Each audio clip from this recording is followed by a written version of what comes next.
வணக்கம் நண்பர்களே, முக்கியமான டாப்பிக்கை இந்த பதிவில் பார்க்க போகிறோம். முதல் டாப்பிக்கு, நேற்று பிரைம் மினிஸ்டர் மோடி அவர்கள் உத்தரப்பிரதேச மாநிலம் லக்னோவில் அடல் பிகாரி வாஜ்பாய், டாக்டர் ஷியாமா பிரசாத் முகர்ஜி, பண்டித் தீனதயாள் உபாத்யாய் இவங்களுடைய 65 அடி உயர வெண்கல சிலையை திறந்து வச்சிருக்காரு.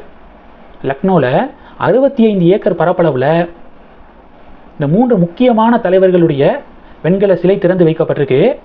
அது மட்டும் இல்லாமல் ஒரு பெரிய மியூசியம், என்னென்னா லோட்டஸ் ஸ்ட்ரக்சரில், தாமரை வடிவத்தில் ஒரு பெரிய மியூசியமும் திறந்து வச்சுருக்காரு. இந்த 3 தலைவர்கள் தேசத்துக்காக என்னென்ன விஷயங்கள் பண்ணியிருக்காங்க அப்படிங்கிறத நாட்டு மக்கள் தெரிஞ்சுக்கணும். இன்னும் நல்லா டிஜிட்டல் முறையில் ஈஸியாக மக்கள்கிட்ட போய் சேரணும் இவங்களுடைய சாதனைகள் அப்படிங்கிறதுக்காக ஒரு மியூசியமும் இனாகிரேட் செய்யப்பட்டிருக்கு. இப்போ இதுதான் பேசுபொருளாக மாறி இருக்கு. இதனுடைய டோட்டல் மதிப்பு 230 கோடி ரூபாயில் இது கட்டப்பட்டிருக்கு. 230 கோடி ரூபாய் வேஸ்ட் ஆயிடுச்சு அப்படின்னு இந்தி கூட்டணி இப்போ கத்த ஆரம்பிச்சிருக்காங்க. பாஜக சொல்கிறாங்க, மெஸ்ஸி இந்தியா வந்திருந்தார்ல, அப்போது வெஸ்ட் பெங்காலில் மெஸ்ஸிக்கு ஒரு பெரிய சிலை ஒன்று நிறுவப்பட்டிருக்கு. மெஸ்ஸிக்கும் இந்தியாவுக்கும் என்ன சம்பந்தம்?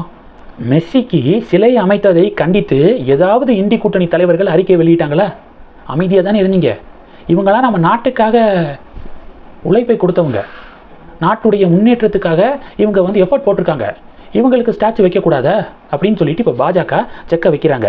அடுத்து திமுகவை பார்த்து பாஜக என்ன கேள்வி கேட்குறாங்க? முன்னாள் முதல்வர் கருணாநிதி அவர்கள் நினைவாக பேனா சின்னத்தை கடலில் அமைப்போம் அப்படின்னு சொல்கிறீங்களே. கருணாநிதி அவர்கள் யார்? இப்போதைய முதல்வர் ஸ்டாலின் அவர்களுடைய அப்பா.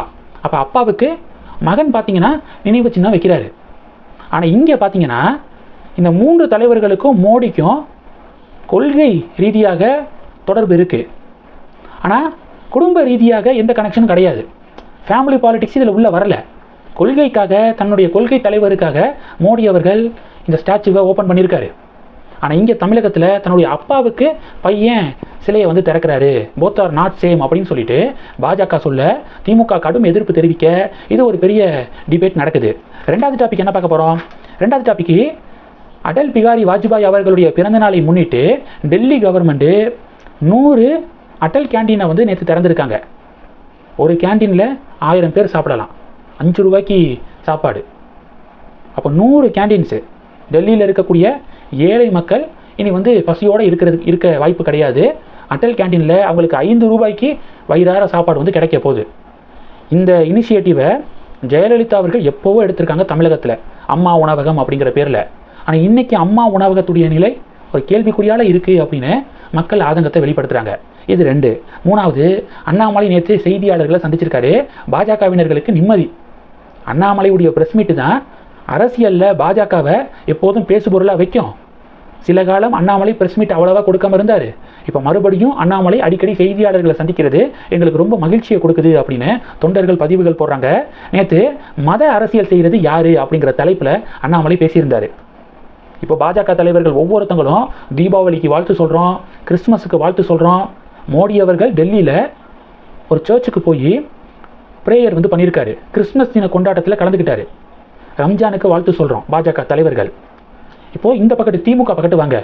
திமுக கிறிஸ்மஸ்னாலோ இல்லை ரம்ஜான்னாலோ முதல் ஆளாக போவேன், ஆனால் தீபாவளிக்கு வாழ்த்து சொல்ல மாட்டேன் அப்படின்னு ஸ்டாலின் அவர்கள் இருக்கார்.